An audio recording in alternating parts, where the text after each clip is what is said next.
संस्कृताय नमस्कार प्रिय विद्यार्थियों, स्वागत है आपका अपने YouTube चैनल समर्पण संस्कृत क्लासेस पर। आई होप आप सभी स्वस्थ होंगे और अपना अच्छे से अध्ययन कर रहे होंगे। तो आज की क्लास में हम करेंगे 2019 का हमारा लेवल 2 का एग्ज़ाम।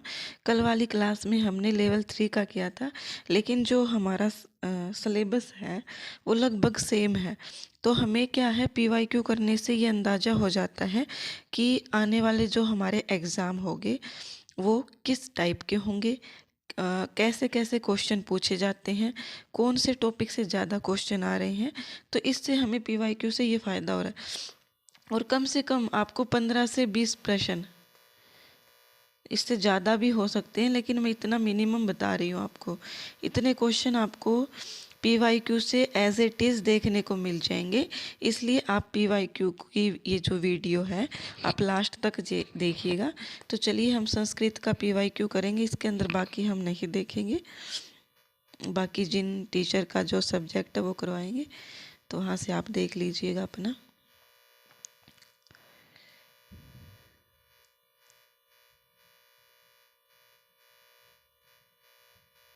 ये आ जाता है हमारा।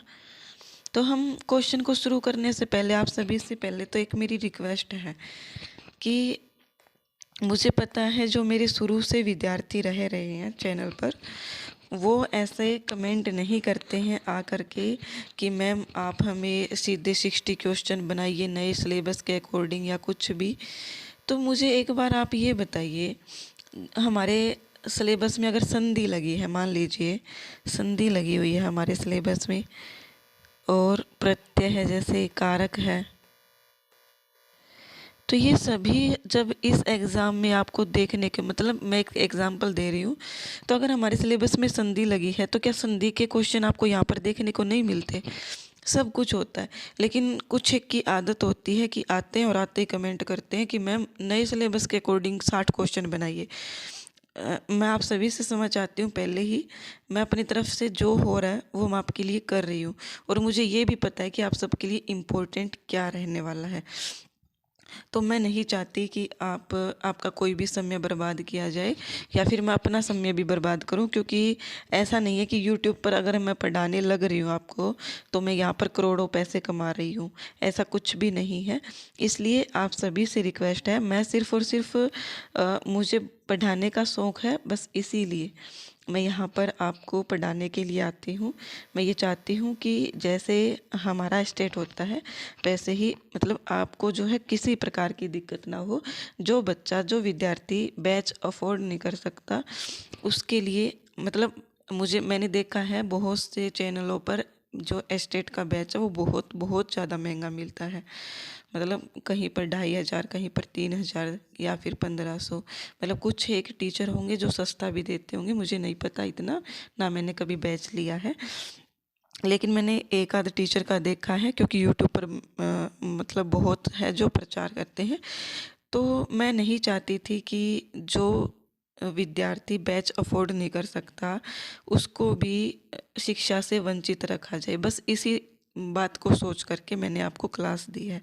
तो इसलिए मैं आपको कोई भी ऐसी चीज़ नहीं प्रोवाइड करूँगी जो आपको काम नहीं आती हो।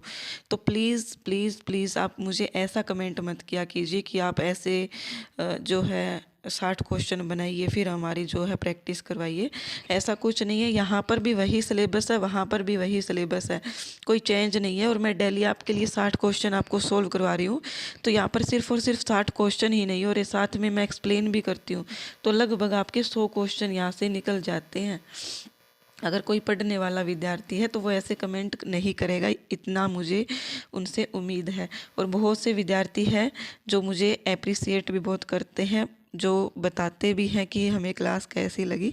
तो उन सभी को मेरी तरफ से जो है धन्यवाद। इससे क्या है कि मुझे भी मोटिवेशन मिलता रहता है। अगर आप लोग जो है कमेंट करके नहीं बताओगे तो मुझे ऐसा लगने लगेगा कि मैं जो ये PYQ आपको करवा रही हूँ ये आपको पसंद ही नहीं आ रहे हैं, तो फिर करवाने का कोई फ़ायदा भी नहीं रहता है। इसलिए आप कमेंट करके भी अवश्य बताया कीजिए। तो चलिए शुरू करते हैं, हम ज़्यादा बातें नहीं करेंगे। क्वेश्चन नंबर 91, इकारांत पुल्लिंग सखी शब्दस्य चतुर्थी एकवचने किम रूपम भवति। सखी शब्द की चतुर्थी एक वचन में क्या रूप होगा, ऐसा हमसे पूछा गया है। तो सही ऑप्शन क्या हो जाएगा हमारा, ऑप्शन नंबर 3 सखे। तो देखो, सखा सखायो सखाया है, सखायम सखायो सखीन, सख्या सखीभ्याम सखीभी सखे। तो यहाँ पर चतुर्थी का एक वचन हमारा क्या बन रहा है, सखे बन रहा है। क्या बन रहा है, सखे। सखे सखीभ्याम सखीभ्य। तो ये हमारा ऑप्शन नंबर 3 सही हो जाएगा। शब्द रूप धातु रूप जितने भी जो पीजीटी वाले विद्यार्थी हैं जिनके सिलेबस में लगा है उनको करने हैं, और जो टीजीटी के विद्यार्थी हैं उनको भी करने हैं। अब आप बोलोगे कि मैम आपने तो कभी बताया ही नहीं कि हमें भी करने हैं। तो ये बताने की बात नहीं होती, आप सभी को पता है NCERT की बुक है हमारे पास, NCERT की, और उसमें ऐसा नहीं बोला गया कि NCERT की सिर्फ और सिर्फ आपको जो है पाठ से रिलेटेड ही करना है। उसमें व्याकरण नाम की भी कोई चीज़ होती है।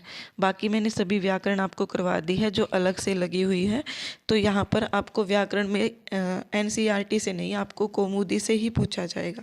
लेकिन हो सकता है कि TGT के एग्ज़ाम में NCERT से भी एक आध शब्द रूप पूछ लिया जाए। तो वो आप देख लीजिएगा, उसके अंदर जितने भी शब्द रूप हैं कोई भी एक बुक ले लीजिएगा। जैसे मान लीजिए ये है हमारे पास 8th क्लास की, 9th क्लास की, तो उसके अंदर जो है लास्ट में होता है हमारा, ज़्यादा नहीं होते, एक बुक के अंदर 5 से 6 शब्द रूप होते हैं। तो वो आप थोड़ा सा देख लीजिएगा, हो सकता है कि 1 या 2 क्वेश्चन आपको देखने के लिए मिल जाए, क्योंकि आप देख सकते हैं ये TGT का एग्ज़ाम है और TGT के एग्ज़ाम में यह शब्द रूप पूछा गया है और 2023 में भी पूछा गया था जब हम पेपर कर। चलिए अब हम करते हैं 92 नंबर क्वेश्चन। द्विजो प्रकृति ही पुष्पोद्भवचरितम कुमार उत्पत्ति ही एतद विभाजनम कस्मिन ग्रंथे मिलति। तो यह जो विभाजन है ये कहाँ पर मिलता है, तो पुष्पोद्भव चरितम से हम जान सकते हैं कहाँ पर है, 10 कुमार चरित्र में। कहाँ पर, 10 कुमार चरित्र में, जहाँ पर 10 कुमारों का चरित्र का वर्णन है। कुमार उत्पत्ति, कुमार शब्द से यहाँ पर हम देख सकते हैं। आप यहाँ पर कुमार उत्पत्ति देख करके कुमार संभव टिक मत कर देना, ये सरासर गलत है। अभिजान शाकुंतले केन कथितम आश्रम मृगो अयम न हंतव्यो न हंतव्य है। अभिजान शाकुंतल जो नाटक है उसमें किसके द्वारा कहा गया कि यह आश्रम का मृग है, यह मारने योग्य नहीं है, इसलिए इसे मत मारिए। तो ये किसने कहा था, राजा दुष्यंत जब मृग का पीछा करते करते आश्रम तक पहुंच रहा था तब तपस्वी मिलता है आश्रम के सामने। तो राजा दुष्यंत आप सभी पता ही है, पहले जो राजा लोग होते थे वो शिकार प्रिय होते थे। तो राजा दुष्यंत उस मृग का पीछा करता करता उसके साथ ही आश्रम तक पहुंच जाता है। फिर तपस्वी देख लेता है तो तपस्वी कहता है कि प्लीज़ आप इस मृग को मत मारिए, ये मृग आश्रम का मृग है, मारने योग्य नहीं है। तो ऐसा जो है फिर वो राजा दुष्यंत मान लेते हैं उनकी बात को। तो ये कौन बोलता है, ये बोलता है तपस्वी। कौन बोलता है, तपस्वी। क्वेश्चन नंबर 94, करीन इनंत पुल्लिंग शब्दस्य, क्या है, करीन इनंत पुल्लिंग। इनंत पुल्लिंग मतलब कि इसके अंत में क्या है, इन है। क्या है, इन। इसलिए जैसे हम अकारांत बोल देते हैं, इकारांत बोल देते हैं, इसी प्रकार करीन शब्द में इन अंत में है। तो यहाँ प्रथमा विभक्ति बहुवचन का क्या रूप होगा, तो ये क्या रूप हो जाएगा हमारा, ये हो जाएगा हमारा ऑप्शन नंबर 2। अब आप बोलोगे कि मैम इसमें तो बहुत बहुत ज़्यादा टफ लेवल का है। तो ये आप सभी जानते हैं, अब हमारा सिलेबस थोड़ा सा चेंज हो चुका है, उसमें स्पेशल मेंशन करके दे दिया गया है कि ये शब्द रूप आएंगे। तो आपको इसकी चिंता नहीं करनी है कि कई शब्द रूप हम कैसे याद करेंगे, या हमारे तो सिलेबस में ही नहीं लगा हुआ है। अब अकॉर्डिंग टू सिलेबस ही दिया जाएगा। तो शब्द रूप पूछे किस प्रकार से जाते हैं, यहाँ पर आप सिर्फ इस बात का ध्यान रखिए। क्वेश्चन नंबर 95, किं वक्ष्यति इति हृदयं परिशंकितं मे, कन्या मया अपहरिता न च रक्षिता सा, भाग्यश्च चलई महदाव आप्त गुणोपगात है, पुत्र पितुर्जनित रोष इव अस्मि भीतः स्वपनवास वदते कस्य कथनम इदम। यह किसका कथन है स्वपनवास वदता में? तो ये है हमारा उद्यन का। किसका? उद्यन का। तो यहाँ पर सूक्तियों से रिलेटेड भी एक आध बात पूछ ली जाती है, लेकिन इतने टफ श्लोक नहीं है पूछे जाएंगे, सीधा पूछ ली जाएगी। जैसे अभी पीछे अभिज्ञान शाकुंतलम वाला प्रश्न आया था, या फिर कोई जो इम्पोर्टेंट सूक्ति है वही पूछ ली जाएगी। वो थोड़ा सा पीजीटी लेवल में आएगा, टीजीटी में सूक्ति नहीं पूछी जाएगी हमसे इतनी। टीजीटी में हमसे रचना से रिलेटेड पूछा जा सकता है, कवियों से रिलेटेड पूछा जा सकता है, उनमें सर्ग कितने हैं, अंक कितने हैं, थोड़ा सा वर्ण विषय पूछा जा सकता है, लेकिन इतना डीपली प्रश्न नहीं आएगा। क्वेश्चन नंबर 96, रमणीयार्थ प्रतिपादक है शब्द है काव्यम, काव्यस्य एषा परिभाषा केन प्रदत्ता। किसने दी है? तो ये दिए है हमारे, किसने दी है? पंडित राज जगन्नाथ ने। किसने दी है? पंडित राज जगन्नाथ। तो यहाँ पर इसको याद कैसे रखोगे? तो ये जो जगन्नाथ है ना, जगन्नाथ, इसके पहले हमेशा पंडित राज शब्द लगा होता है, और आप राज शब्द को उठाइए और राज से रमणीय कर दीजिए। तो यहाँ पर ये आप इसको याद रखिएगा, ये परिभाषा काव्य की परिभाषा है। ये काव्य की परिभाषा सभी को याद करनी ही करनी है। काव्य की परिभाषा किसने क्या दी है? जैसे मम्मट ने दी है शब्दार्थों सहित, क्या थी, हाँ, तद दोषौ शब्दार्थौ सगुणवन अलंकृत पुनः कवापि। इस प्रकार से जैसे फिर दी है साहित्य दर्पण में वाक्यम रसात्मकम काव्यम। इसी प्रकार से और भी देखने को मिलेगा, जैसे ध्वनि वाले आचार्य ने ध्वनि के कारण ध्वनि का कुछ ऐसा दिया है। तो ये आपको थोड़ा सा काव्य लक्षण देख लेना है, पूछ लिया जा सकता है, एक एक लाइन के अंदर है। तो आपको ऐसा भी नहीं करना कि मैम इतना कैसे पढ़े क्या कुछ। तो जैसे ये एक लाइन में है रमणीयार्थ प्रतिपादक शब्द है काव्यम, तो ऐसे ही सबकी एक एक ही लाइन है। तो आप ये देख लीजिएगा, ये किसने दिया? पंडित राज जगन्नाथ।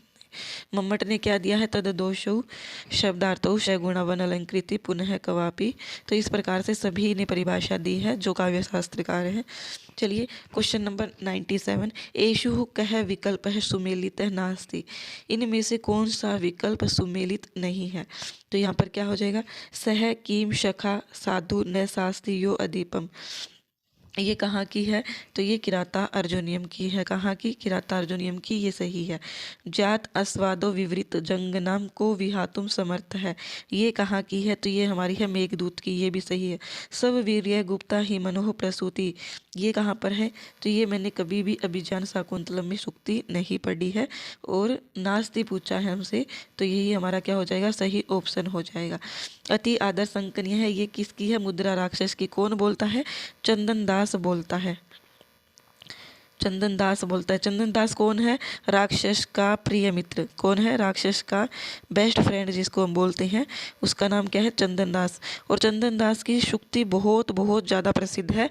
क्या कहते हैं, जो हमारी NCERT है उसके अंदर भी ये सूक्ति दी गई है कि जो अत्यधिक आदर करना होता है ना किसी का, जैसे मान लीजिए हमारे घर में कोई आता है तो हम जानबूझ करके, मीन्स कि हमें उससे कोई लेना देना होता है, तो हम उसका ज़्यादा ही कुछ आदर सम्मान करते हैं। उसको घर बुलाते हैं, उसको बैठाते हैं, पानी पिलाते हैं, कभी ठंडा लेकर के आते हैं, कभी कुछ ये खाओगे, खाना बना देते हैं, ऐसा कुछ।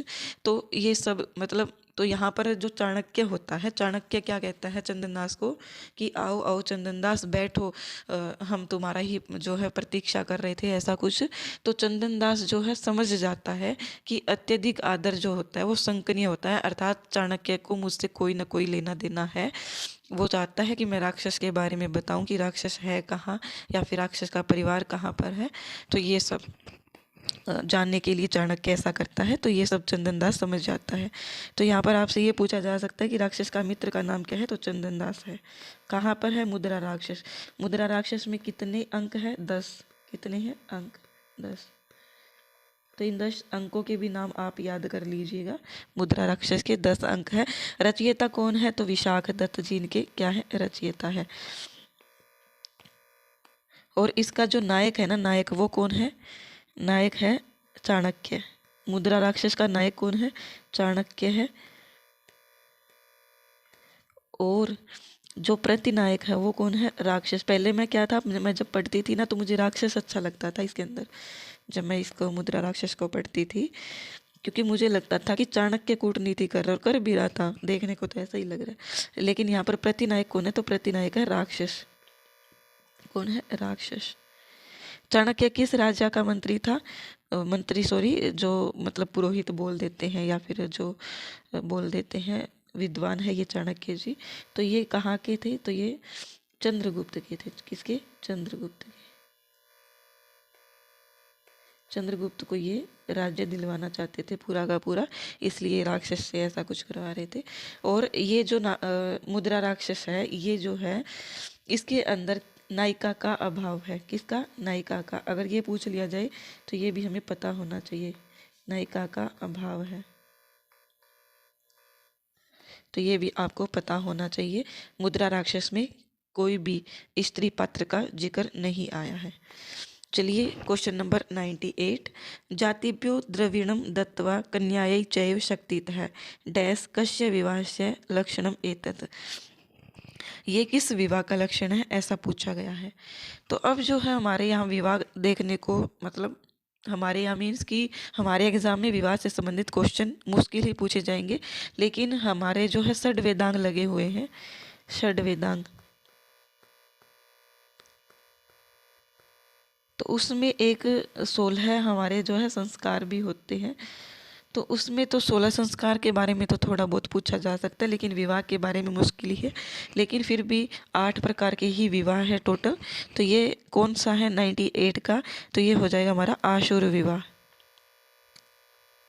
मतलब जो जानबूझ करके कन्या को अपनी शक्ति से, बल से अपनी पत्नी बना लेते हैं, वो क्या विवाह कहलाता है? आशुरी विवाह कहलाता है। नाशतो विद्यते भावो न अभावो विद्यते सतः एषा पंक्ति कस्मिन् ग्रंथे आयाति। यह जो पंक्ति है ये किस ग्रंथ से है? तो ये है हमारी महाभारत और श्रीमद् भगवत गीता, ये दोनों से ही है। क्योंकि आप सभी जानते हैं जो श्रीमद् भगवत गीता है तो वो श्रीमद् भगवत गीता महाभारत से ही ली गई है। तो ये, और महाभारत के लिए भी कहा गया है कि जो महाभारत में है, जो मतलब जो पूरे संसार में है वो महाभारत में है, और जो महाभारत में नहीं है वो पूरे संसार में ही नहीं है, ऐसा कुछ कहा गया है महाभारत के लिए। तो यहाँ पर भी यही इसका अर्थ निकलता है। तो ये श्रीमद् भगवत गीता की भी और महाभारत की भी, दोनों की ही है। विप्राय गाम ददाति, ये हमारा आ गया व्याकरण का। विप्राय गाम ददाति इत्यस्मिन् वाक्ये विप्र शब्दे चतुर्थी विभक्ति केन सूत्रेण अभवत्। विप्र शब्द में चतुर्थी विभक्ति किस सूत्र से हुई है? तो यहाँ पर चतुर्थी विभक्ति किस सूत्र से हुई है ये पूछा गया है। तो ये हमारी हो जाएगी, क्योंकि मैंने आपको पहले ही बताया था, जहाँ पर भी लिखा मिले, जैसे क्या कहते हैं, कर्म के लिए हम करते हैं कर्मणि द्वितीया सूत्र होता है। तो जहाँ पर भी आपको स्पेशल विभक्ति वाला, मतलब विभक्ति लिखी हुई मिले ना, तो समझ लेना कि वो विभक्ति विधान करने वाला सूत्र है। तो यहाँ पर जो है चतुर्थी विभक्ति किस सूत्र से हुई है, तो हम देखते ही पहचान सकते हैं कि चतुर्थी स्पेशल शब्द मेंशन कर रखा है, तो ये हमारी इसी से हुई है। Question number 101। संचारिणी दीप शिखेव रात्रो यम यम व्यतीताए पतिम वरासा युक्त रचना वर्तते। तो ये क्या है, कहाँ से है? तो ये रघुवंशम से है। कहाँ से? रघुवंशम से। रघुवंशम के बारे में मैंने पहले से ही बता रखा है, सामान्य जानकारी। चोर भयम पदस्य समास विग्रह भविष्यति। तो भय अर्थ में हमेशा पंचमी विभक्ति लगती है, इतना तो हम सब जानते ही हैं। क्या है? भय अर्थ में, भय अर्थ में हमेशा क्या है? पंचमी लगेगी, पंचमी विभक्ति लगती है। तो यहाँ पर चौरेण में तो तृतीया है, नहीं होगा। चौराहे में चतुर्थी है, ये भी नहीं होगा। चौरस्य में षष्ठी है, ये भी नहीं होगा। तो सही ऑप्शन क्या हो जाएगा? चौरात भयम। क्या हो जाएगा? चौरात भयम। तो ये हमें ध्यान रखना है। नरेश माता के लिए अच्छा है। अस्य वाक्य से शुद्ध अनुवाद शात, मतलब नरेश जो है माता के लिए अच्छा है। तो यहाँ पर सही शुद्ध अनुवाद बताना है हमें। सही अनुवाद इसका क्या हो जाएगा? तो वो हो जाएगा हमारा नरेश है मातरी साधु। तो यहाँ पर यही सही हो जाएगा। क्या हो जाएगा? नरेश है मातरी साधु, यही हमारा क्या हो जाएगा। चलिए फिर हम आगे देखते हैं अगला क्वेश्चन। चित्तम व्यापनोति यह क्षिप्रम शुष्क इंदम इव अनलः कस्य काव्य गुणस्य लक्षणम इत्यत। किस काव्य गुण का ये लक्षण है? तो ये है हमारा 104 नंबर का, ये हो जाता है हमारा प्रसाद गुण का, किसका? प्रसाद गुण का। तो ये अब नहीं देखने को मिलेगा, तो इसको आप थोड़ा सा अवॉइड कर सकते हैं, इतना टफ नहीं आता है पेपर। मुझे देखने से ऐसा क्यों लग रहा है कि 2019 का जैसे हमने कल का एग्ज़ाम किया था तो वो इजी लेवल का था, जबकि वो पीजीटी का था। लेकिन ये टीजीटी का एग्ज़ाम होकर के इतना जो है रुद्र मचा रहा है। अब देख लो आप, मतलब जो एस्टेट वाले हैं वो कहते हैं ना कि ये हरियाणा है प्रधान, यहाँ कुछ भी हो सकता है, तो ये सच्चाई ही है, यहाँ कुछ भी हो सकता है। क्योंकि कल हमने पीजीटी वाला देखा था, पीजीटी वाला इतना इजी पेपर था, और आज का जो ये पेपर है ये टीजीटी का है, फिर भी आप देख सकते हो। तो ये ज़रूरी नहीं है कि पीजीटी का ही पेपर टफ हो सकता है, पेपर कोई भी हो, चाहे वो टीजीटी का हो पीजीटी का हो, हरियाणा में सब इक्वल रखते हैं, कोई मैटर नहीं करता कि टीजीटी वाला आसान होगा, टीजीटी के टीचर को कम नॉलेज की ज़रूरत है, ऐसा कुछ नहीं है। अच्छोद सरोवर का वर्णन जो है वो हमारी कादम्बरी में किया गया है। किसमें? कादम्बरी में। कादम्बरी में हमारे अच्छोद सरोवर का वर्णन है, तो ये आप सभी को पता भी होगा। तो चलिए फिर है, सुरेश ने रमेश से 100 रुपये का कर्ज लिया है, उपयुक्त वाक्य से शुद्ध अनुवाद चेतव्य है। तो सुरेश ने रमेश से 100 रुपये का कर्ज लिया है, यहाँ पर सही शुद्ध अनुवाद क्या होगा? कारक से रिलेटेड इसी प्रकार के प्रश्न भी देखने को मिल सकते हैं आपको, तो ये भी आप थोड़ा सा ध्यान रखिएगा कि किस धातु के साथ कौन सी विभक्ति का प्रयोग किया जाता है, मैंने अच्छे से बताया है आपको। तो यहाँ पर जो है सुरेश है रमेशाय सतम धारयति, क्योंकि जो है हम धारेर उत्तम ऋण है, ऐसा हमने एक सूत्र पढ़ा था, तो उसके अंदर ऐसा ही वर्णन किया गया है। अगर आपने नहीं पढ़ा है तो आपको कारक की क्लास देखनी ही पड़ेगी, ऐसे कारक के चैप्टर आपके सॉल्व नहीं होंगे। मोक्षे इच्छा अस्ति इत्यत्र कै आधार प्रयुक्त है? तो हमने 4 प्रकार के आधार जो है, सॉरी 3 प्रकार के आधार होते हैं हमारे। आधार कितने हैं? 3 प्रकार के। तो यहाँ पर बाह्य प्रकार का कोई आधार नहीं होता है, तो ये तो हमारा पहले ही गया। फिर है अभिव्यापक, वैषयिक और औपश्लेषिक, ये 3 है आधार के प्रकार। और इसमें मोक्ष इच्छा अस्ति इत्यत्र कै आधार है, तो ये हमारा आधार हो जाएगा वैषयिक। कैसा आधार है? वैषयिक, अर्थात किसी चीज़ के प्रति इच्छा होना हमारा क्या है? एक विषय हो जाता है, वैषयिक आधार बन जाता है ये हमारा, किसी चीज़ के प्रति इच्छा होना। तो अगर एग्जामिनर क्वेश्चन के ऑप्शन को भी घुमा करके दे दे, तो आप ये देखिएगा कि किसी के प्रति इच्छा तो प्रकट नहीं की गई है, तो यहाँ पर आपको अगर इच्छा है तो आप समझ लीजिएगा कि वो वैषयिक आधार है। और अभिव्यापक क्या होता है? अभिव्यापक होता है सर्वव्यापक, जो सब में व्याप्त हो। क्या होता है अभिव्यापक? जो सब में व्याप्त हो। क्या हो? सब में व्याप्त हो, उसको हम क्या बोलते हैं? अभिव्यापक बोलते हैं। मैंने कारक की क्लास में अच्छे से बताए हैं तीनों के तीनों, अगर आप बोलते हो तो मैं यहाँ भी बता ही देती हूँ, आपको अच्छे से याद रहेगा। देखिए 3 प्रकार के आधार हैं हमारे, ये तो हमें पता ही है। तो यहाँ पर जो वैश्विक आधार है वो हमारी इच्छा को प्रकट करता है, किसी चीज़ के प्रति इच्छा होना। तो यहाँ पर हमने जैसे देखा मोक्ष इच्छा अस्ति, तो ये हमारा वैश्विक आधार है। अभिव्यापक आधार क्या होता है? जो सब में व्याप्त होता है, जो मैंने अभी बताया, जो सभी में सभी जगह व्याप्त है, उसको हम क्या बोलते हैं? अभिव्यापक। जैसे मैं बताऊं, जैसे मैं उदाहरण दूं आपको, उदाहरण है जैसे सर्वस्मिन आत्मा अस्ति, सर्वस्मिन आत्मा अस्ति। तो ये हमारा क्या है? सर्वस्मिन आत्मा, आप सभी जानते हैं आत्मा जो है सर्वव्याप्त है, तो ये हमारा अभिव्यापक हो जाएगा। और औपश्लेषिक आधार जो है उसका उदाहरण कटे आसते।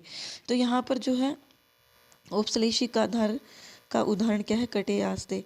तो आपसे सिर्फ और सिर्फ यही पूछा जाएगा उदाहरण दे करके, आपसे ये नहीं पूछा जाएगा कि इसका अर्थ वगैरह क्या है, सिर्फ उदाहरण दे करके ही। जैसे ये आप देख रहे हैं मोक्षे इच्छा अस्ति, तो यहाँ पर किस प्रकार का आधार है, इसी प्रकार से हमें दे सकते हैं सर्वस्मिन आत्मा अस्ति, तो यहाँ पर किस प्रकार का आधार है।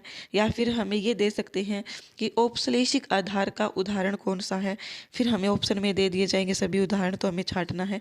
तो औपश्लेषिक का क्या है? कटे आस्ते। अभिव्यापक मतलब जो सब जगह व्याप्त है, अर्थात सर्वस्मिन आत्मा अस्ति, आत्मा हर जगह पर्याप्त है। तो आई होप ये तीनों के तीनों आप नहीं भूलोगे कभी भी। धान्यार्थ है पति समासस्य नाम निर्दिशन्तु। तो यहाँ पर आप ये सभी जानते हैं कि धान्यार्थ में कौन सा समास हो जाएगा। तो आप सभी जानते हैं इसके अंदर अगर हम विभक्ति करें तो धान्येन अर्थ है ऐसा बनता है। जैसे संकुला खंड में संकुलया खंड है बनता है। तो अगर हमसे इसका सूत्र पूछा जाए धान्यार्थ का, तो इसका सूत्र क्या है? तत्कृतार्थेन तृतीया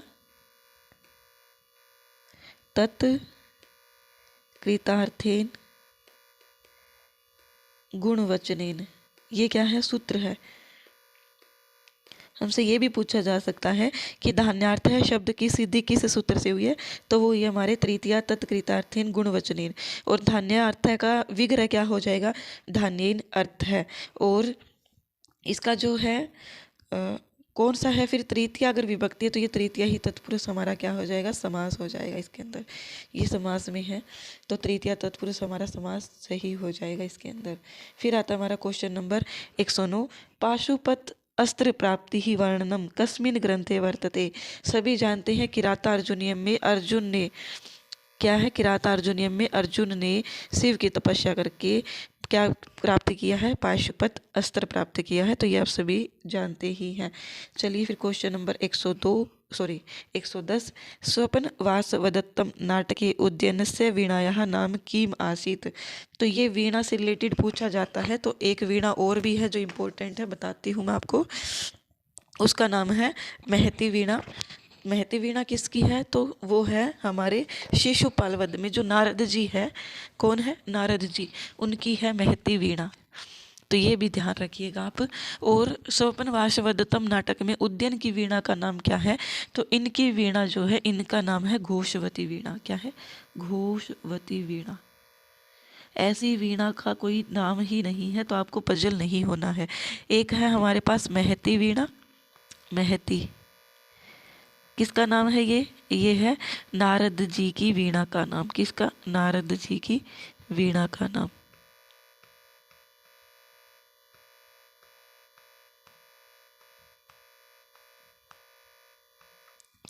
और घोषवती वीणा किसकी है? तो उद्यन की है। तो ये आपको याद रखनी है अच्छे से। क्या है? उद्यन की घोषवती वीणा है और नारद की महती वीणा है। आगे है क्वेश्चन नंबर 111। एतेषु कस्मिन् पदे उपपद तत्पुरुष समासः वर्तते। इनमें से किस पद में उपपद तत्पुरुष समास है? तो यहाँ पर हम सभी जानते हैं कुंभम करोति इति कुंभकार है। तो यहाँ पर हमारा समास कौन सा हो जाएगा? उपपद तत्पुरुष। कुंभम करोति इति कुंभकार है।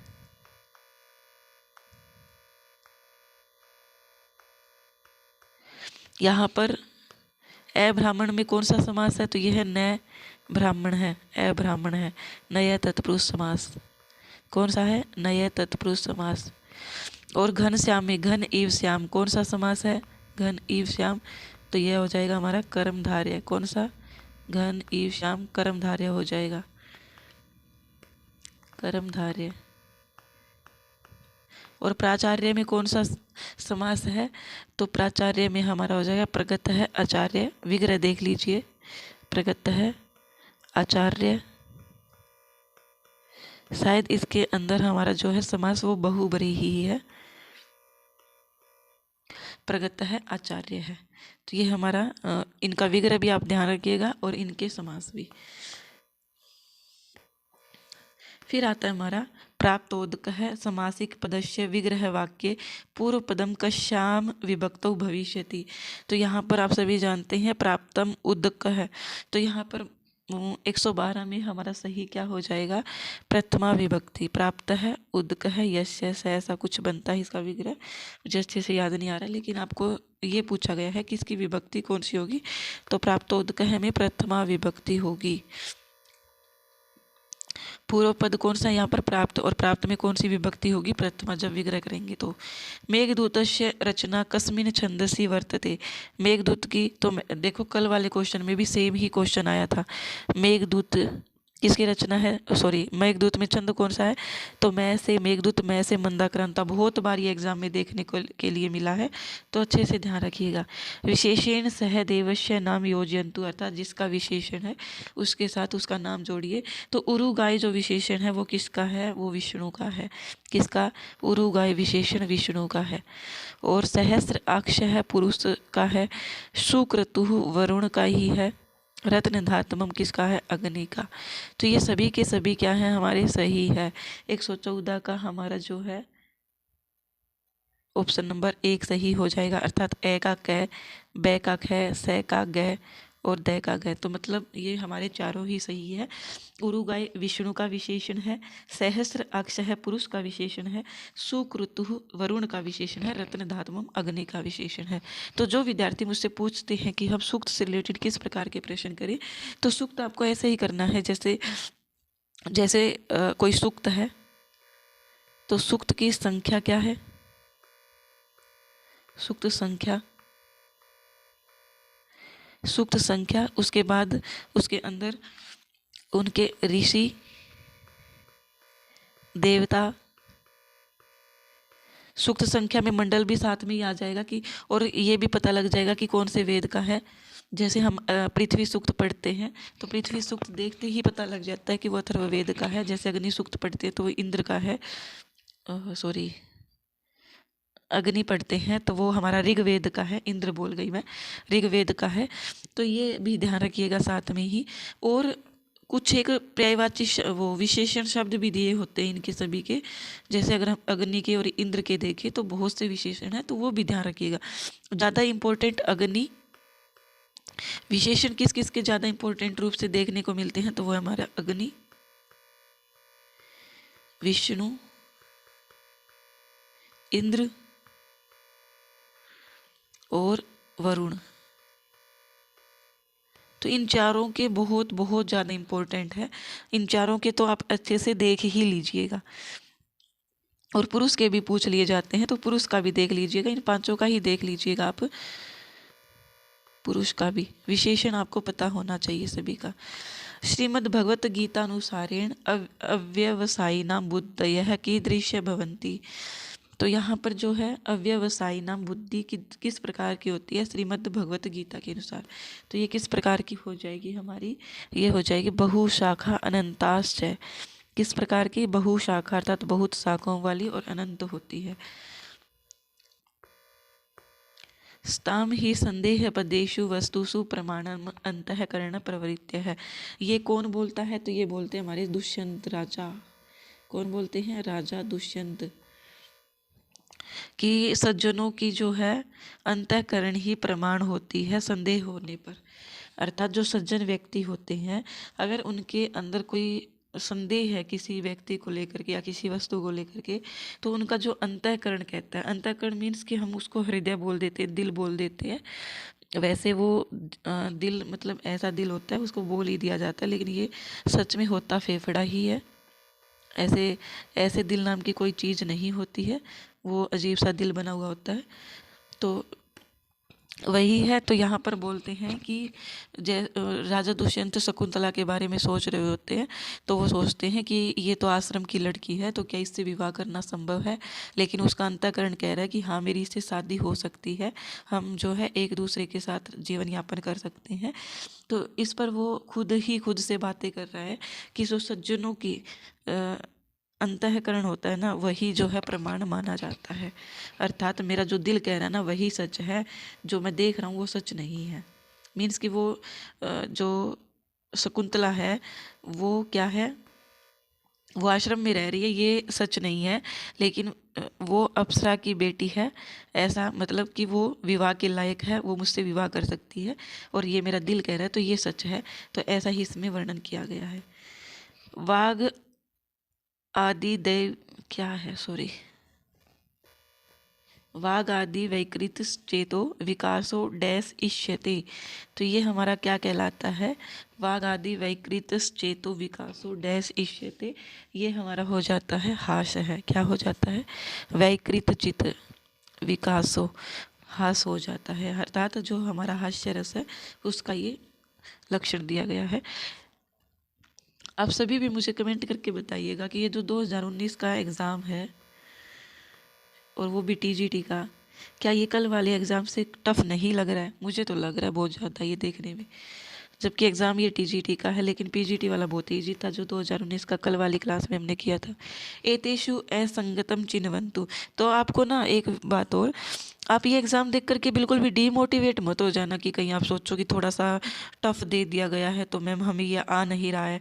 तो आपको डीमोटिवेट बिल्कुल भी नहीं होना है, बिल्कुल भी नहीं होना है। आपकी तैयारी अच्छी है, बिल्कुल अच्छी है। लेकिन ये जो एग्ज़ाम है, पहले क्या होता था कि सिलेबस डिफाइन ही नहीं होता था, कुछ भी पूछ लेते थे वो मुंह उठा करके। लेकिन अब हमारे पास सिलेबस है, अगर सिलेबस से आउट ऑफ सिलेबस कुछ भी आता है तो हम उन पे केस भी कर सकते हैं, तो वो भी आपको चिंता नहीं करनी है। चलिए देखते हैं। एतेषु असंगतम चिन्वन्तु, इनमें से असंगत को चुनना है आपको। तो आत्मनः द्वितीया बहुवचनम, तो ये शब्द रूप है। पितरी सप्तमी एकवचनम, ये ठीक है। पितृ सप्तमी एकवचनम, ये ठीक है। आत्मनः द्वितीया बहुवचनम, ये भी ठीक है। आत्मा आत्मानो आत्मान है, आत्मनम आत्मनो आत्मन है, तो ये भी ठीक है हमारा। फिर है भगवत, भगवान भगवंतो भगवत है, भगवंतम भगवतो भगवत है, भगवता भगवतभ्याम भगवत भी भगवते, ये चतुर्थी में बनता है हमारा, लेकिन ये सप्तमी में बना रखा है। क्या बना रखा है? सप्तमी के एक वचन में। तो ये हमारा जो है असंगत चुनना है, तो ये हमारा सही हो जाएगा। कर्तुः षष्ठी एक वचनम, तो ये हमारा बिल्कुल ठीक है, षष्ठी का एक वचनम। लता कुंजम गुंजन मद वद लिपुंज चपलयन, समालिंग अनंग द्रुततरम अनंग प्रबलयन, मरून मंदम मंदम दलितम अरविंदम तरलयन, रजो वृंदम विंदन। ये देखो, मतलब रीति से संबंधित भी प्रश्न मैं नहीं करवा रही ना, आपके एग्जाम में आ रहा, बाकी बता ही देती हूँ। फिर भी इसमें हमारा जो सही ऑप्शन है वो वैदर्भी है, लेकिन ये एग्जाम में नहीं आएगा, छोड़ो इसे। क्वेश्चन नंबर 120, कुमार संभवे कतमे सर्गे शिवपुत्र है कार्तिकेय बाल लीला वर्णनम प्रधानतया वर्णितम। बाल लीला का वर्णन किस सर्ग में है? शिवपुत्र कार्तिकेय का। तो ये हमारा किस में हो जाएगा? ये हमारा हो जाना चाहिए, किस में हो जाएगा? ये हमारा 11वें सर्ग में। किसमें? 11वें में। और अष्टम सर्ग में तो कुमार संभव की जो है, कुमार संभव में अर्थात जो नाम रखा गया उसके अनुसार कुमार की उत्पत्ति होती है 8वें सर्ग में। बाल लीला का 11 सर्ग में वर्णन है। असंगतम विकल्पम चिन्हुत है, क्या है? हमें असंगत विकल्प चुनना है।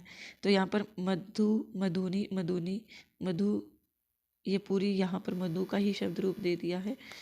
तो यहाँ पर जो है गलत कौन सा हो जाएगा हमारा? तो वो मुझे पहले से ही ऐसा लग रहा था कि वारिणी शब्द जो है ये गलत है, क्योंकि इनके अंदर मात्रा की जो है बहुत चीज़ें जो है पजल करने की होती है। कभी ऐसे लिख देते हैं, कभी ऐसे लिख देते हैं, कभी आपको ऐसे देखने को मिल जाएगा। मतलब ये शब्द की मात्रा ही कंफ्यूज कर देती है। तो ये आपके अगर सिलेबस में हाँ लगा भी हुआ है वारी शब्द, पीजीटी के सिलेबस में शब्द रूप में, तो ये आपको देख लेना है अच्छे से, क्योंकि मतलब जो चीज़ें हमें कंफ्यूज करती है ना, वही ज़्यादा हमें एग्ज़ाम में देखने के लिए मिलती है। तो एग्ज़ाम में कंफ्यूज हमें यही ज़्यादा करेगी। अब ऐसा तो है नहीं कि गुरु गुरु गुरु वह गुरुम गुरु गुरुन ये हमें कंफ्यूज करेगा, कंफ्यूज तो हमें ये मात्रा वाली चीज़ें ही करती है। तो वारी शब्द का आप अच्छे से देख लीजिएगा। तव्य दृष्टे कुरंगाक्षः संसृते मदन व्यथा दृष्टा अनुदय भाजिंदो ग्लानि कुमुद संहरते। तो ये इसमें अलंकार पूछा है हमारा, तो इसमें हमारा अलंकार क्या हो जाएगा? दृष्टांत अलंकार। किस क्या अलंकार हो जाएगा? दृष्टांत अलंकार। न इदम नभो मंडलम अभुराशि नभो मंडलम अम्बुराशि नैताश्चतारा नवफेन भंगा न अयम शशि कुंडलित फणीन्द्रो न अशोकलंक शयितो मुरारिः। कस्य अलंकार से उदाहरण वर्तते, ये किस अलंकार का उदाहरण है? तो ये हमारा सही हो जाएगा ऑप्शन नंबर 4, अपन होते ही। यण वर्णानाम उच्चारणे बाह्य प्रयत्नस्य नाम अस्ति। यण का जो है, तो आप सभी जानते हैं यण का जो है बाह्य प्रयत्न किस में गिना जाता है? यण में। तो ये हमारे गिने जाते हैं, किसके अंदर गिने जाते हैं? ये गिने जाते हैं अल्प प्राण में भी, किसमें? अल्प प्राण में भी गिने जाते हैं और ये गिने जाते हैं हमारे घोष में भी। किसमें? घोष में भी। तो 1 और 3 इसका दोनों ही क्या है हमारा? सही है। चारुदत्तः कस्याः कृते नायकः वर्तते। चारुदत्त किस कृति के नायक है? तो ये किसके हैं चारुदत्त? शिशुपाल के, कादम्बरी के, मृच्छकटिक के। तो ये हमारे हैं मृच्छकटिक के। किसके हैं? मृच्छकटिक के। मृच्छकटिक के बारे में मैंने बहुत कुछ आपको बता दिया। ये एक प्रकरण ग्रंथ है, इसमें 10 प्रकरण है जिनको हम अंक भी बोल सकते हैं। इनके अंकों के नाम भी मैंने पिछली क्लास में बता दिए हैं। और इसके चारुदत्त की जो पत्नी है वो है दूता और प्रेमिका है वो वसंत सेना है। और चारुदत्त के जो बेटी है उसका नाम क्या है? रोहसेन। क्या है? रोहसेन। लब्धा अपि दुखेन पाल्यते न परिचयं रक्षति न बीजनम इक्षते कस्य ग्रंथस्य पंक्तयः सन्ति। किस ग्रंथ की पंक्ति है ये? तो ये है हमारे सुकनाशोपदेश की। किसकी है? सुकनाशोपदेश की। कि प्राप्त करके भी हम दुख को ही पाल लेते हैं। लक्ष्मी के बारे में वर्णन है यहाँ पर शायद, कि हम लक्ष्मी को प्राप्त करके भी दुख को ही पालते हैं। अगर किसी के पास लक्ष्मी नहीं है तो शांति से सो सकता है, लेकिन किसी के पास अगर ज़्यादा धन हो जाता है तो उसको ये चिंता रहती है कि कहीं चोरी ना हो जाए, कहीं कोई ले ना जाइएगा, ऐसा कुछ। न परिचयम रक्षति। परिचयम रक्षति मतलब पहचान की रक्षा करती है कि कौन व्यक्ति क्या है, कितना महान है, उसकी भी वो लक्ष्मी जो है रक्षा नहीं करती है। और न बीजनम इक्षते, और न ही अपनेपन को देखती है। तो ये लक्ष्मी का वर्णन है, ये शुकनाशोपदेश में है। और कौन बोला है? शुकनास मंत्री बोला। किसको? राजा चंद्रापीड़ को, जो कि राजगद्दी पर विराजमान होने वाले हैं। Question number 127, असंगतम विकल्पम निर्दिशन्तु। तो ये हमारा असंगत विकल्प कौन सा हो जाएगा इसके अंदर? तो ये हमारा हो जाएगा, तो ये हमारा है क्री धातु विधिलिंग लकार मध्यम पुरुष एक वचन है कुर्या। तो यहाँ पर हमारा गलत बताना है, असंगत विकल्प बताना है। तो ये हमारी हो जाएगी जा धातु लोट लकार मध्यम एक पुरुष एक वचन जान। ऐसा कुछ नहीं बनता है। तो ये ही हमारा क्या है? गलत है। मीन्स यही हमारा ऑप्शन नंबर 2 सही हो जाएगा। बाकी चुर धातु लोट लकार उत्तम पुरुष एक वचन चोरयानी ही बनता है। चिंत धातु लोट लकार प्रथम पुरुष का एक वचन क्या बनता है? चिंतयतु।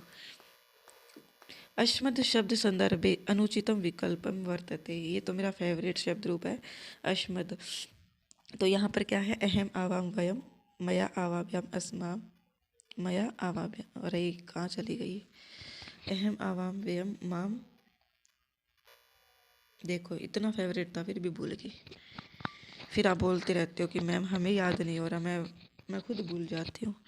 तो यहाँ पर हमारा अश्मद जो शब्द रूप है, अहम आवाम, क्या चल रहा है?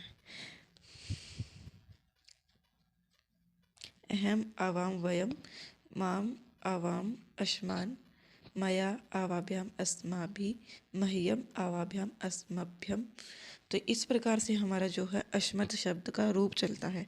तो ये जो है मह्यम आवाभ्याम अस्मभ्यम चतुर्थी का एक वचन, तो ये हमारा जो है सही बन रहा है बिल्कुल। 128 का जो दूसरा ऑप्शन है वो बिल्कुल सही है। हमें क्या बताना है? अनुचित बताना है। तो ये सही है। फिर क्या है? मम षष्ठी एक वचनम। क्या है? मम षष्ठी का एक वचन। मत पंचमी एक वचन, ये ठीक है। चतुर्थ ये पंचमी में ही बनता है। और मई जो है वो सप्तमी में ही बनता है।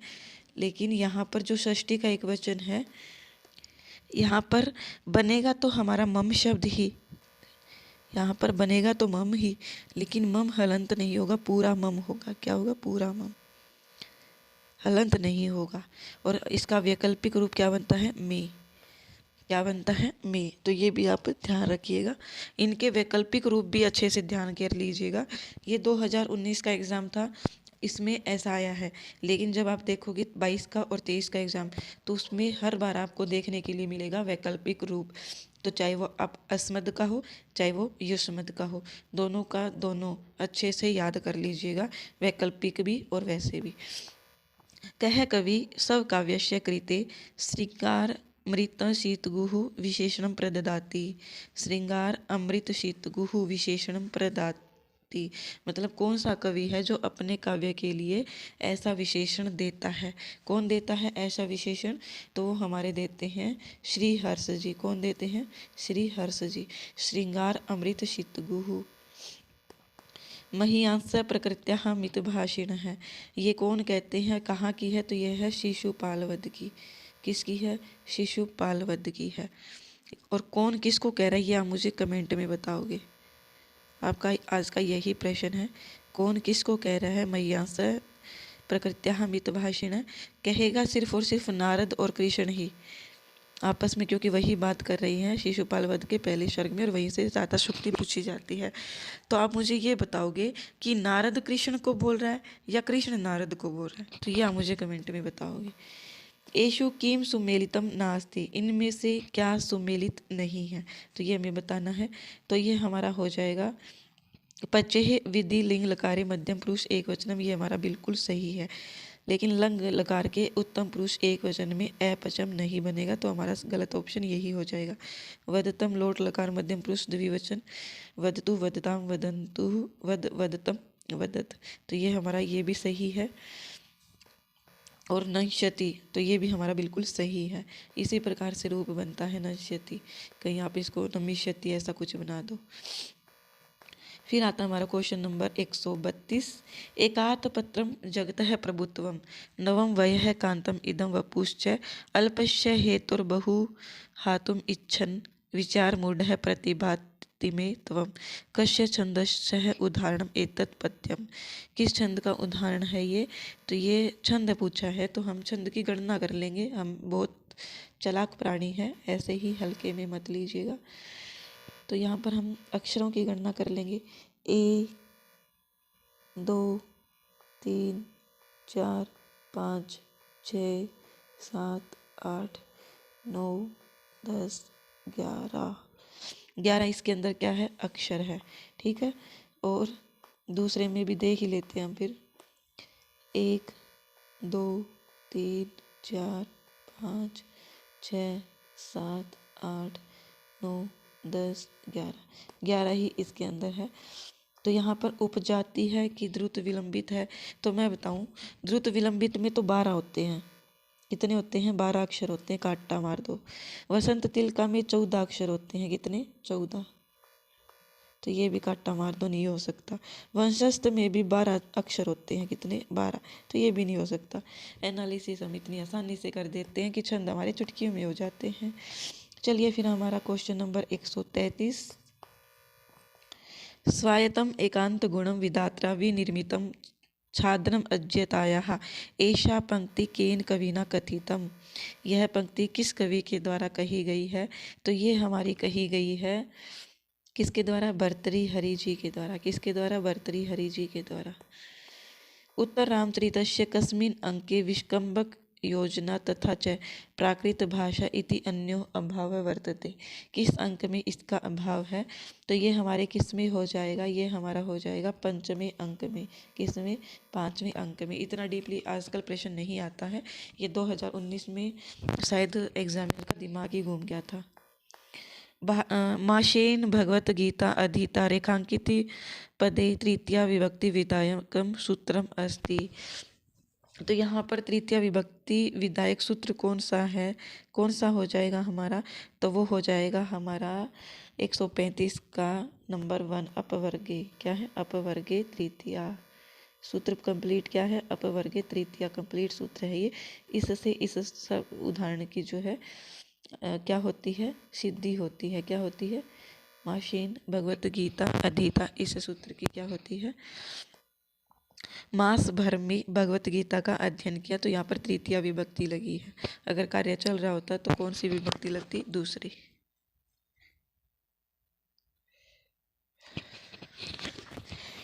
फिर हमारा आता है क्वेश्चन नंबर 136। स्वप्ने अपि भारतम वर्षम विजयश्री न मुंचति भर्तारम कृच्छ काले अपि यथा काचित पतिव्रता। श्लोके अस्मिन को अलंकार है? इस श्लोक में कौन सा अलंकार है? तो ये हमारा सही हो जाएगा ऑप्शन नंबर 1 उपमा अलंकार। क्या हो जाएगा? उपमा अलंकार।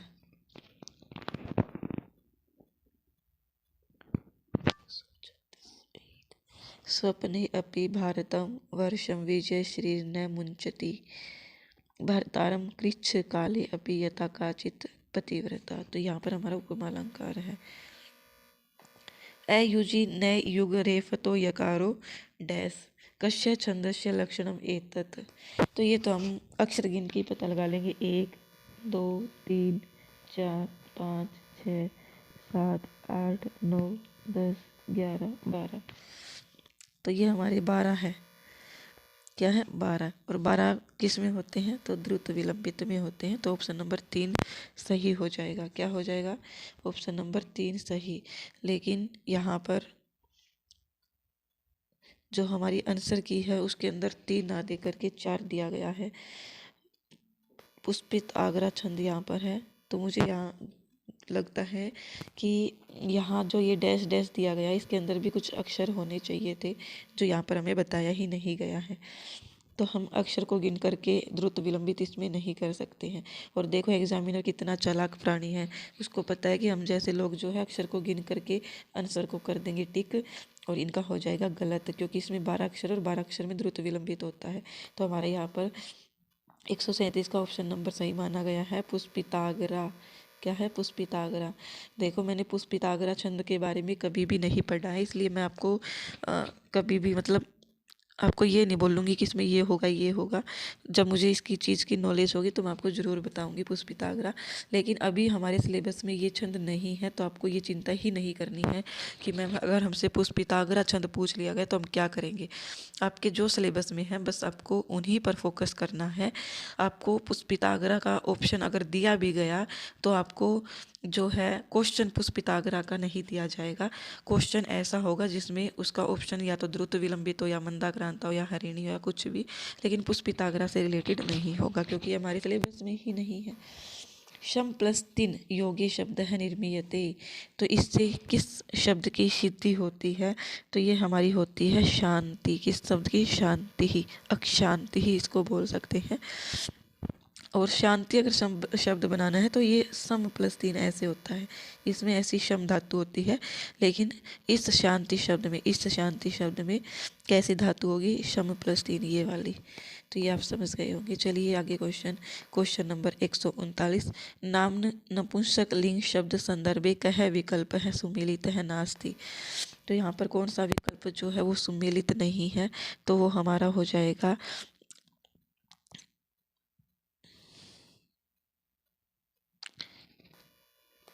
नाम्नः षष्ठी एकवचनम नाम्नोः सप्तमी बहुवचनम। तो ये दोनों ही क्या है? हमारा गलत है। तो ये दोनों ही हमारे क्वेश्चन के अकॉर्डिंग सही हो जाएंगे। भू धातु विधिलिंग लकारस्य प्रथमे पुरुषे द्विवचने किम रूपम स्यात्। भू धातु विधिलिंग लकार भवेत भवेताम भवेयुः भवे भवेतम भवेत। तो यहाँ पर हमसे विधिलिंग लकार का प्रथम पुरुष पूछा गया है। इट मीन्स कि हमारा क्या हो जाएगा? यहाँ पर हो जाएगा हमारा ऑप्शन नंबर 2 सही। प्रथम पुरुष का द्विवचन भवेत भवेता भवेयु भवे भवेतम भवेत। 140 का 2 नंबर ऑप्शन कैसे सही हो सकता है? सॉरी प्रिय विद्यार्थियों, आंसर की के अकॉर्डिंग इसमें जो है गलत दे रखा है। भवेताम नहीं होगा, हमारा सही होगा भवेतम, क्योंकि हमसे प्रथम पुरुष का द्विवचन पूछा गया है। तो जैसा कि आप सभी जानते ही हैं, देखो भवेत भवेताम भवेयु भवेताम भवेयु। ओहो हो सॉरी, मैं तब से द्विवचन के चक्कर में मध्यम पुरुष को देखे जा रही हूँ। प्रथम पुरुष पूछा गया हमसे, तो ये बिल्कुल सही है। भवेत भवेताम बोले भी सही जा रही हूँ, लेकिन दिमाग में चल रहा है कि मध्यम पुरुष पूछा जा रहा है। सॉरी। तो ये हमारा सही क्या हो जाएगा? 140 का 2 सही हो जाएगा, क्योंकि भवेत भवेताम भवेयुः भवे भवेतम। मैं मध्यम पुरुष का देख रही थी बार बार, और दिमाग में यहाँ पर प्रथम पुरुष पढ़े जा रही हूँ, दिमाग में मध्यम पुरुष चल रहा है। तो ये हमारा बिल्कुल सही है। ऑप्शन नंबर 2 हमारा बिल्कुल सही है। उकारांत स्त्रीलिंग धेनु शब्द संदर्भे असंगतम विकल्पम चिन्वन्तु। तो यहाँ पर क्या है? उकारांत स्त्रीलिंग धेनु शब्द के संदर्भ में असंगत विकल्प हमें चुनना है। तो क्या हो जाएगा हमारा असंगत विकल्प? तो वो हमारा सही हो जाएगा ऑप्शन नंबर 1, क्योंकि देनवायाम ऐसा कुछ शब्द बनता ही नहीं है। तो बाकी ये सभी हमारे सही है, असंगत बताना था। एषु कस्मिन् ग्रंथे प्रवर्तक पुत्र मल्लकेतुः वर्णनम प्राप्यते। तो यहाँ पर मुद्रा राक्षस में मल्लकेतु का वर्णन है। मल्लकेतु को ही सपोर्ट कर रहा था कौन? राक्षस। कौन कर रहा था? राक्षस। मल्लकेतु और चंद्रगुप्त राजा दो है। मल्लकेतु भी राजा है और चंद्रगुप्त भी जो है राजा है। और ये जो राक्षस है ये मल्लकेतु का ही क्या था? मंत्री था पहले। तो राक्षस अपने ही राजा को जो है राजासन दिलाना चाहता था राक्षस। गुह्यकेश्वर कस्य पर्यायवाची वर्तते। ये किसका पर्यायवाची शब्द है? तो ये हमारा है किसका है? ये हमारा 42 नंबर क्वेश्चन कहाँ गया? अच्छा कर दिए क्या? ये हमारा है कुबेर का। किसका है? कुबेर का, महाराज कुबेर का, जिसको धन का देवता कहा जाता है। लघु सिद्धांत कौमुदी अनुसार आभ्यंतर प्रयत्न कतिधा भवन्ति। सभी जानते हैं आभ्यंतर 5 प्रकार के होते हैं और बाह्य 11 प्रकार के होते हैं। तो ये आप सभी को पता है, आभ्यंतर प्रयत्न 5 प्रकार के होते हैं और बाह्य प्रयत्न 11 प्रकार के होते हैं। सानच प्रत्यय प्रयोग भवति। सानच प्रत्यय का प्रयोग होता है, तो ये हमें पता है वर्तमान काल में होता है। किसमें? वर्तमान काल में। भूतकाल में किसका होता है? तो ये होता है हमारा भूतकाल में तय और तवतु का। किसका? तय और तवतु का भूतकाल अर्थ में प्रयोग होता है। और वर्तमान काल में सानच और क्षत्रिय का, क्षत्रिय प्रत्यय का भी वर्तमान में ही होता है और सानच का भी। अवनिम अर सिंधु शार्दम अस्माद विदाभिः स च कुलपतिर आद्य छंदसाम यह प्रयोक्ता स च मुनिर अनुयात्र अरुंधति को वशिष्ठ है तवे वित्रतु भद्रम भूयसे मंगलाय है। श्लोके अस्मिन किम छंद है। यहाँ पर क्या छंद है? तो यहाँ पर हम गणना करके भी देख सकते हैं, लेकिन मैं यहाँ पर गणना करके आपका बार बार टाइम वेस्ट नहीं करूँगी, आप देख लीजिएगा इसकी गणना करके अच्छे से। तो यहाँ पर हमारा सही ऑप्शन हो जाएगा मालिनी, जो अब हमारे सिलेबस में ही नहीं लगा हुआ, तो हमसे नहीं पूछा जाएगा। वृद्धि रेचि सूत्रस्य उदाहरण रूपेण भवितुम शक्यते। वृद्धि रेचि सूत्र क्या करता है? वृद्धि क्या करता है? वृद्धि करता है। तो यहाँ पर जो है कौन सा सूत्र इससे बनता है? तो नर धन इंद्र नरेंद्र। तो यहाँ पर तो गुण हो रहा है, तो ये तो नहीं होगा। गुण धन ओदकम गुणोदकम, ये भी नहीं होगा, गुण हो रहा है। गोधन इंद्र गवेंद्र, ये भी नहीं होगा। जन धन ऐश्वर्य है। मैंने आपको ट्रिक भी बताई थी संधि की, जहाँ पर 2 मात्रा देखने को मिले वहाँ पर हमारी क्या हो जाएगी? वृद्धि संधि हो जाएगी। तो हमारा ये ऑप्शन नंबर 3 जो है सही हो जाएगा। कश्य कवेः उपाधि तुरंग बाण है वर्तते। किस कवि की उपाधि तुरंग बाण है? तो ये आप सभी जानते ही हैं किसकी है? हमारी बाण भट्ट जी की। बाण से ही समझ लीजिएगा, तुरंग बाण बाण भट्ट जी की है। धात्रंश पदस्य संधि विच्छेद है स्यात्। धात्रंश पद का संधि विच्छेद क्या है? तो वो हमारा है धात्री प्लस अंश है। क्या है? धात्री प्लस अंश। जनि कर्तुः प्रकृति सूत्र अनुसारेण वाक्य रचना अस्ति। तो इसके अनुसार पंचमी विभक्ति लगेगी, और जहाँ पर पंचमी विभक्ति है तो वो ठीक है। तो वो हमारा कौन सा हो जाएगा? ब्राह्मण शब्द जो है वो पंचमी में बनता है। तो ये हमारा ऑप्शन नंबर 5 सही है। आई होप आपको ये क्लास अच्छी लगी होगी। कमेंट करके ज़रूर बताइएगा कि क्लास कैसी लगी, इससे मुझे मोटिवेशन मिलता है और फिर मैं अगला जो एग्ज़ाम है वो भी आपको सॉल्व करवाने के लिए उतनी ही ज़्यादा एनर्जी से जो है प्रेजेंट हो जाती हूँ। धन्यवाद। बने रहिए हमारे साथ इसी चैनल पर। क्लास को शेयर करना मत भूलिएगा।